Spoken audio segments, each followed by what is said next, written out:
They said it'll be at least an hour wait. Not if I can help it. You can't pretend to be a priest. Oh, watch me. Come on, how hard could it be? Bad idea. They started confessing. Whoa, to what?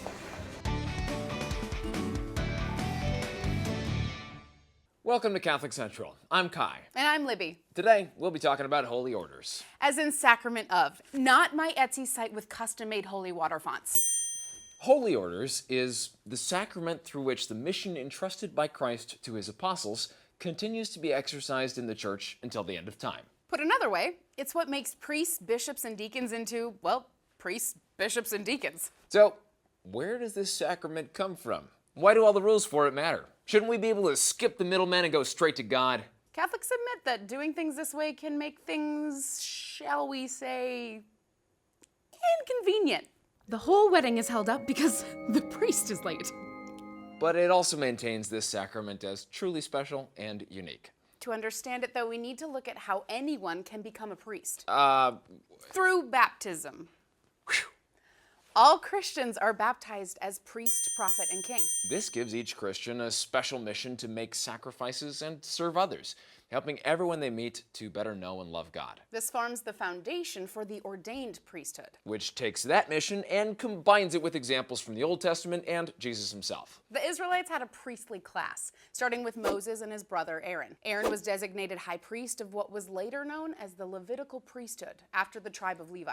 The priests in those days maintained the sacred space of the temple and offered sacrifice on high holy days. Then when Jesus came along, he started forgiving sinners, healing the sick, and exorcising demons. And Catholics believe that he also established the Eucharist at the Last Supper. And accepted baptism from John the Baptist, even though, let's be honest, he didn't really need to.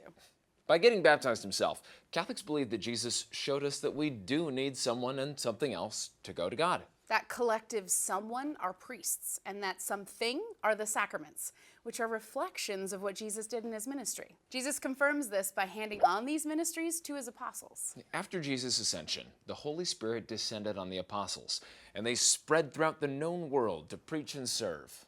But that's a big job for just 12 guys. So they worked with the local churches to identify more leaders. They trained and anointed people for formal roles in the church. Within the first 2 centuries, these came to be bishops, in Greek episkopos. These were leaders of regional and local churches. They enlivened and guided the activity of a place, but also united that local place with the universal church. The church around the world that came to be based in Rome.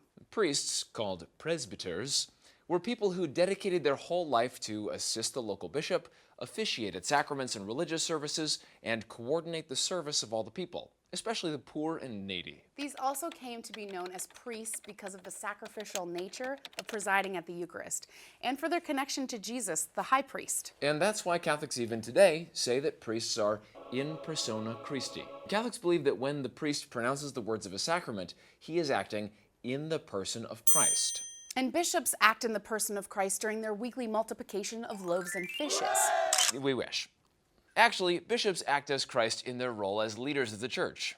Hi. Yeah, are you ever going to mention deacons? Because it's always priests this, bishops that. Deacons get no respect. Sorry, deacon. Deacons were chosen in the book of Acts to help with the distribution of food so that the apostles could focus on prayer and preaching. Nowadays, the sacrament of holy orders happens through a process called ordination. And Catholics believe that, like baptism and confirmation, ordination changes a person in the very core of who they are. Ordination is a permanent change, creating what is sometimes called an indelible or unerasable mark on the soul. Ordination happens through the laying on of hands, which is a throwback to the apostles. In the Catholic Church, there are 3 things you can be ordained: deacon.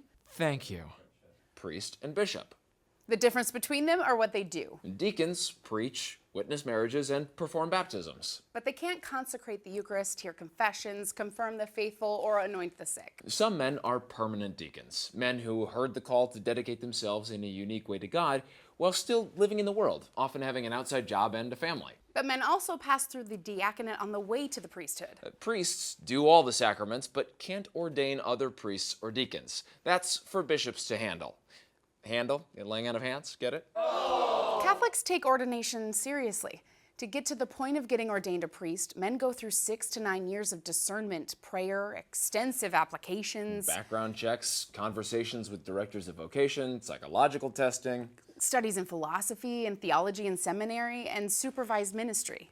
Once ordained, daily life as a priest varies, depending on several things. One is whether a priest is ordained into the diocesan priesthood or a religious order. Diocesan priests commit themselves to a specific geographical area, and most of them focus on serving those in the parish his bishop assigns to him. On the other hand, priests in religious orders serve all over the map. They're ordained for a particular mission, spirituality, and common life.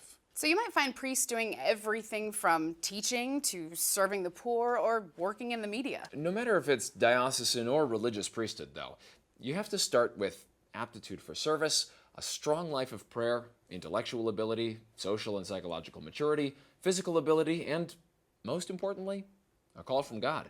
A call which is also confirmed by the community, including a candidate's superiors and bishop. Right, it's like marriage. You can't just show up at Ryan Gosling's house in a wedding gown and expect a ceremony to happen. Not that I ever tried that. No, certainly not. And just like a wedding doesn't automatically make you the perfect spouse, ordination doesn't make someone perfect. But it does allow deacons, priests, and bishops to give their lives in service to the church and accompany the faithful in the greatest joys and sorrows of life. Since all Christians are proclaimed priest, prophet, and king at baptism, the sacrament of holy orders gives us all an example of how to be Christ to one another, speak the truth, and lead others to faith. From all of us here at Catholic Central, thanks for watching. I'm Libby. And I'm Kai. Be sure to check out our website, CatholicCentral.com, for more on holy orders. And be sure to check out our other episodes on the sacraments and hit subscribe on YouTube. And be sure to check out Libby's Etsy site with holy water fonts. Thank you. You're welcome. They're great.